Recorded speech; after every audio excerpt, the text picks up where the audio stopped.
बृहत वाङ्मय में कहा गया है,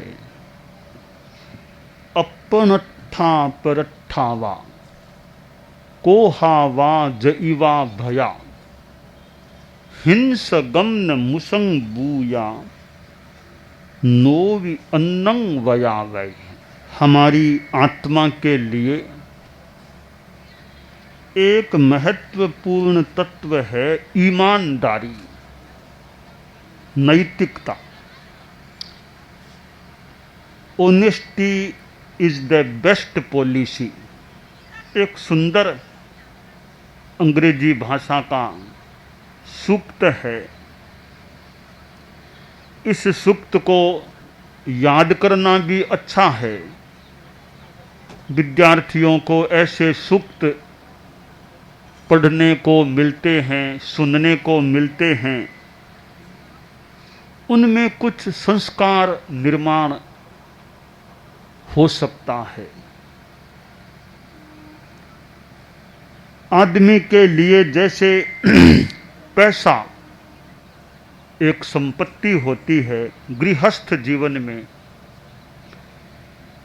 तो आदमी यह भी सोचे कि पैसा एक संपत्ति है तो ईमानदारी भी तो एक संपत्ति है। पैसा बाह्य संपत्ति है और ईमानदारी कुछ आत्मा की संपत्ति है। पैसा कम भी हो गया, बहुत ज़्यादा कोई खराब बात नहीं है। उल्टा पैसा कम हो गया तो परिग्रह भी कम हो गया, यह एक उसका उजला पक्ष भी हो सकता है। क्योंकि पैसा चला गया तो आत्मा का कोई नुकसान नहीं है। ठीक है, कुछ कठिनाई गारहस्थ्य में हो सकती है, परंतु ईमानदारी चली गई तो आत्मा का हित की बात है। एक सेठ धनाढ्य था, रात को सो रहा था। नींद में स्वप्न आया और स्वप्न में उसने देखा कि एक कोई देवी सामने खड़ी है। सपने में ही वह आदमी बोला कि माता कहाँ से पधारी हो, तुम्हारा नाम क्या है? तो वह जो देवी दिख रही थी सपने में, वह बोली कि मेरा नाम तो लक्ष्मी है, कि माँ बहुत कृपा की, पधार करके मुझे दर्शन दे दिए, बहुत कृपा की, माँ तुम्हारी कृपा बनी रहे। तो वो लक्ष्मी बोली कि कृपा की तुम बात करते हो, मैं तुम्हारे साथ रह रही थी, अब मेरा मन हो गया है, मैं यहाँ से विदाई लेना चाहती हूँ। संस्कृत में श्लोक है, चला लक्ष्मी चला प्राणः चलम जीवित यौवनम चला चलेत्र संसारे धर्म एको ही निश्चल है। कि लक्ष्मी चंचल होती है, आदमी के प्राण भी चंचल हैं, जीवन भी चंचल है, जवानी भी चंचल है। यह चलाचल संसार है, इसमें धर्म एक निश्चल तत्व हो सकता है, होता है। तो लक्ष्मी बोली कि मैं तो तुम्हारे यहाँ से अब इतने वर्ष रह गई हूँ, तुम्हारे घर में, तुम्हारे पास, अब विदाई लेना चाहती हूँ। तो वह सपने में सेठ बोला, जगदम्बे कोई मेरी गलती हो गई तो फरमाओ, मैं गलती का सुधार कर लूँ, गलती को माफ़ भी करो और मुझे बताओ तो मैं सुधार भी करने का प्रयास करूँ।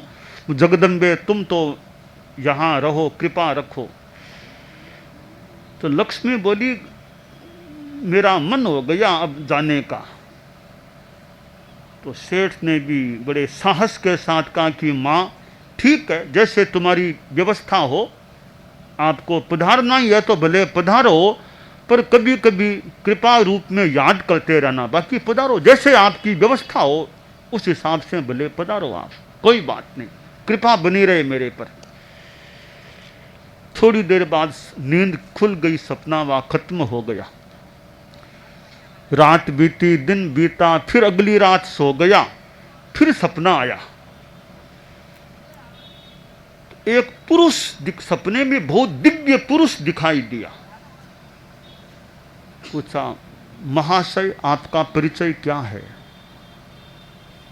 तो वह पुरुष बोला कि मैं सत्य हूं, सत्य। बहुत बड़ी कृपा, आपके दर्शन हो गए, और कुछ फरमाओ, कैसे पधारना हो गया? बड़ी कृपा की, दर्शन दिए, और कोई आदेश हो तो फरमाओ।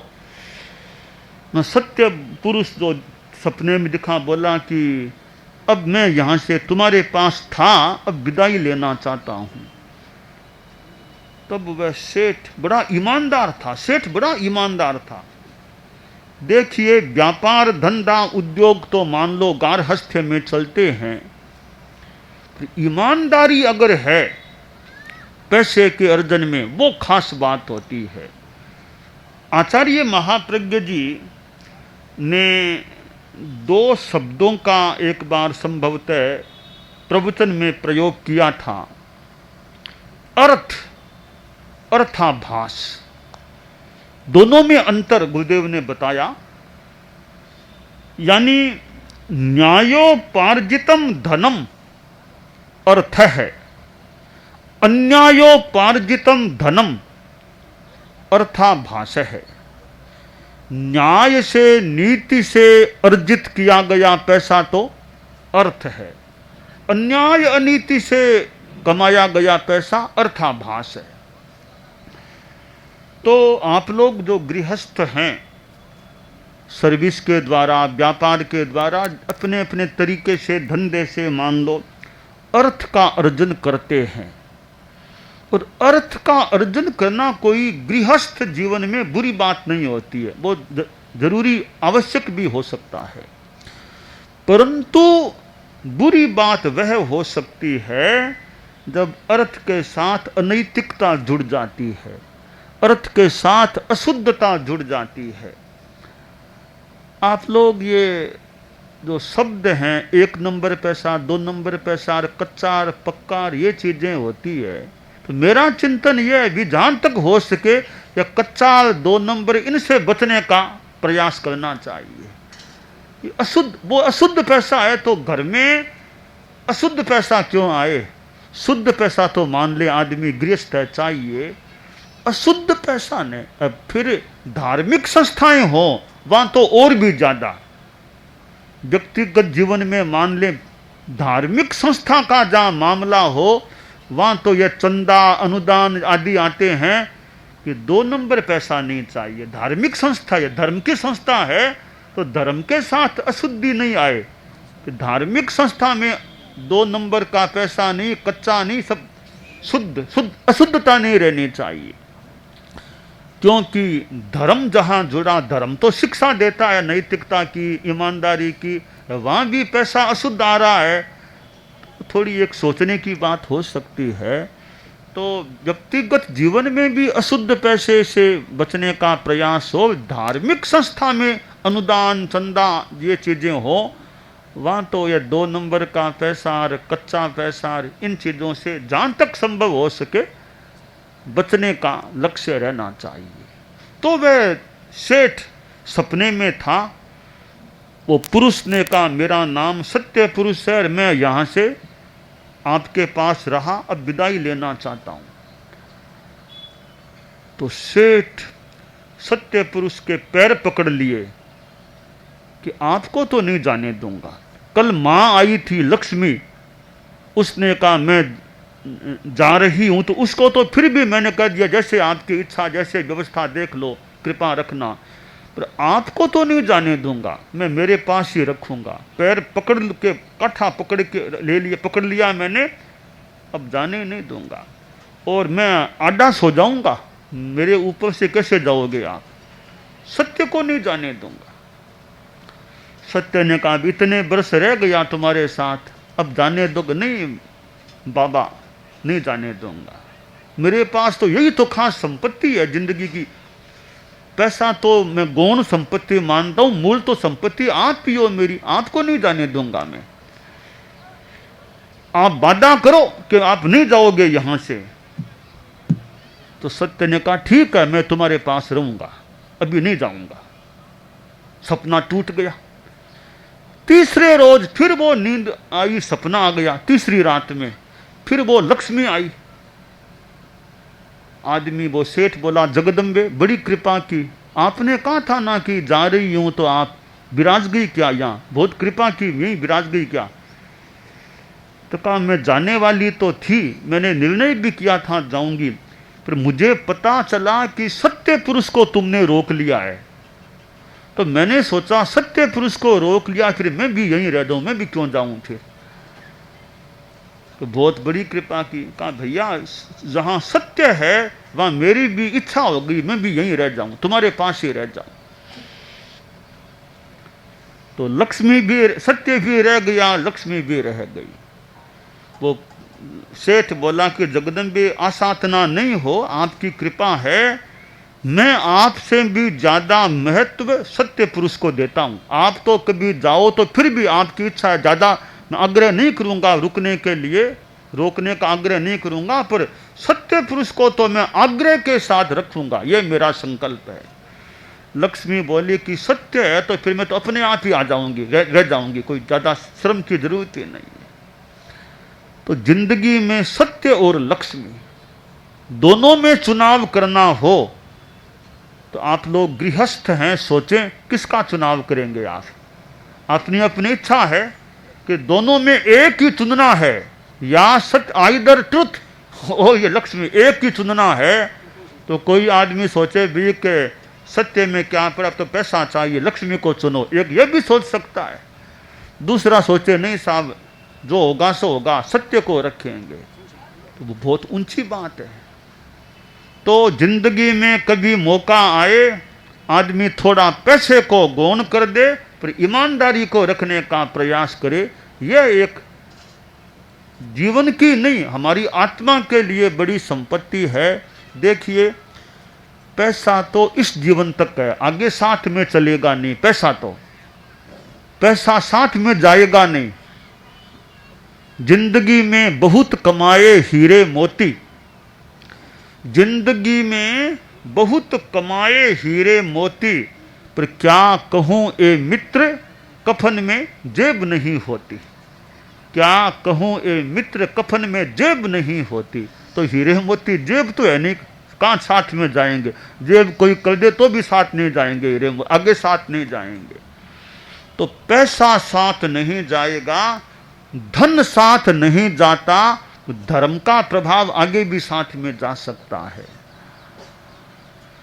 तो पैसा ज्यादा से ज्यादा यहां तक भी हमेशा रहे न रहे क्या पता। आज किसी के पास पैसा है, 2 साल बाद पता नहीं क्या हो जाए, करोड़पति है, रोड पर आ जाए, क्या पता है। तो पैसे का ज्यादा भरोसा नहीं करना चाहिए कि हमेशा रहेगा तो ज्यादा से ज्यादा इस जीवन तक है। आंख बंद नहीं होगी तब तक मान लो है, फिर तो पैसा आगे कैसे साथ जाएगा। तो धन साथ नहीं जाता, धर्म का प्रभाव आगे भी साथ जा सकता है। तो ईमानदारी धर्म मान ले, पैसा धन हो गया। तो मैं मानता हूं पैसा आदमी को चाहिए, आप लोग गृहस्थ हैं, साधु तो है नहीं, पैसा तो चाहिए, पर पैसे के साथ धन के साथ धर्म को भी जोड़ दें। जैसे लक्ष्मी के साथ सत्य, ऐसे पैसे के साथ ईमानदारी। ये ईमानदारी जुड़ जाए तो शांति भी रह सकती है, पैसे के संदर्भ में शुद्धता भी रह सकती है। दुनिया में पैसे वाले लोग कई मिल सकते हैं, लोग पैसे का उपयोग भी करते हैं, कई दान भी करते हैं, अपना समाज हित में भी अपना उपयोग करते हैं। परंतु एक प्रश्न है कि दान कितना किया और बेईमानी से कितना कमाया, वो प्रश्न है। कि चोरी तो कितनी की, एरण की चोरी की सुई का दान दे दिया, तो ठीक है दान मान लो व्यावहारिक बात है, पर चोरी भी कितनी, तो बेईमानी तुमने कितनी की है, दान तुमने कितना दिया है। बेईमानी तो 100 रुपयों की है, दान तुमने 1 रुपये का दिया है, तो बेईमानी कितनी, दान कितना। तो आदमी ये आत्मालोचन करे कि मेरे द्वारा जो पैसा अर्जित होता है उसमें ईमानदारी रखने का ज़्यादा से ज़्यादा, बाकी तो गृहस्थ हैं, कितना मनोबल रहे, ज़्यादा से ज़्यादा प्रयास हो। दीवानी में दुकानें तो कई होंगी, अब दुकान में दुकानदार है, वो दुकानदार साथ में ईमानदार है कि नहीं, यह भी प्रश्न है। दुकानदार ही नहीं, ग्राहक को भी ईमानदार होना चाहिए, ग्राहक भी ईमानदार होना चाहिए, दुकानदार ग्राहक दोनों ही ईमानदार हों। केवल दुकानदार की बात नहीं, जिंदगी में कोई भी काम करें, हर कार्य में हम ईमानदार रहें, ज़्यादा से ज़्यादा रहें, यह प्रयास होता है तो वह किसी रूप में पवित्रता हमारे साथ रह सकती है। और पैसे की भी बात हो तो कभी ऐसा लगता है कभी कभी तो कि ईमानदार आदमी पर जितना विश्वास लोगों का जमता है, बेईमान भी ठग आदमी है, आइंदा इसके साथ कोई काम नहीं करना है, बेईमान का विश्वास भी फिर समाप्त हो सकता है। तो लॉन्ग टर्म में देखें तो ईमानदार को आर्थिक दृष्टि से भी लाभ हो सकता है। तत्काल भले एक बार बेईमान को लाभ मिल जाए, लॉन्ग टर्म में जाकर के तो ईमानदार का जो भरोसा बनेगा वो बेईमान का कितना क्या बनेगा। तो खैर, ईमानदार होना अपने आप में धर्म की दृष्टि से, आत्मा की दृष्टि से, शांति की दृष्टि से बहुत अच्छा तत्व है। तो यह परम पूज्य आचार्य तुलसी ने जो हमारे 9वें गुरु थे, अनुव्रत की बात बताई, वो अनुव्रत में यह ईमानदारी प्रामाणिकता की बात भी आती है। अनुव्रत समितियां भी काम करती है, तो अनुव्रत का जो एक मिशन है उसमें ये संयम, नैतिकता, अहिंसा ये तत्व हैं, सद्भावना। तो विभिन्न धर्मों के लोग होते हैं, अपने अपने धर्म के विचार हैं, सिद्धांत हैं।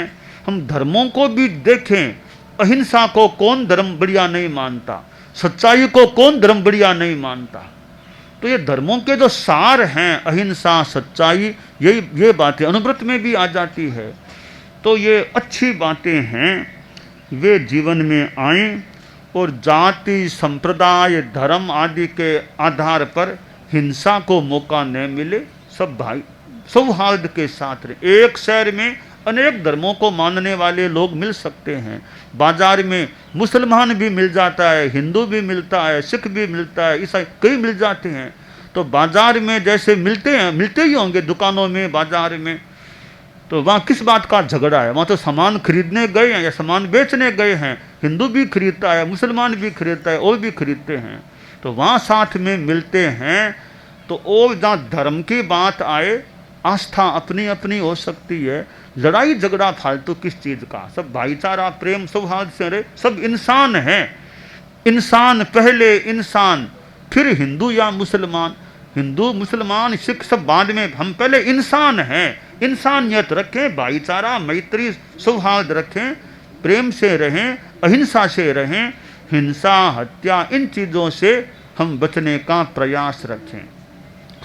और ये अहिंसा मैत्री है, विश्व में भी अहिंसा शांति रहे। रूस यूक्रेन या युद्ध की बात है, अब ठीक है स्थिति हो सकती है, पर शांति हो, सब में शांति की भावना रहे, ये किसी को अनावश्यक तकलीफ न पड़े, तो हमारी तो मंगल कामना भी विश्व में भी शांति हो। रूस यूक्रेन सारा ही विश्व प्रेम, सौहार्द, अहिंसा, मैत्री से रहे।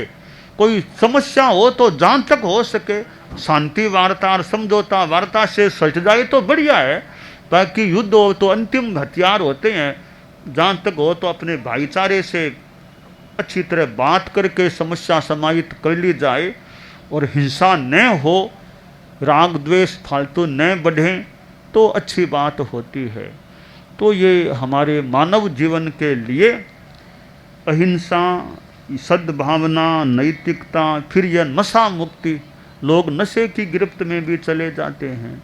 कोई ड्रिंकिंग, स्मोकिंग, गुटखा आदि आदि नशीले पदार्थों से आदमी बच के रहे ताकि संयम रह सके, जीवन अच्छा रह सके, तो सब में शांति भी रहे, जीवन अच्छा रहे, पैसे में शुद्धता रहे। ये कई बातें गृहस्थों के जीवन में रहती है, तो यह भी जीवन अच्छा, आगे भी अच्छा होने की संभावना।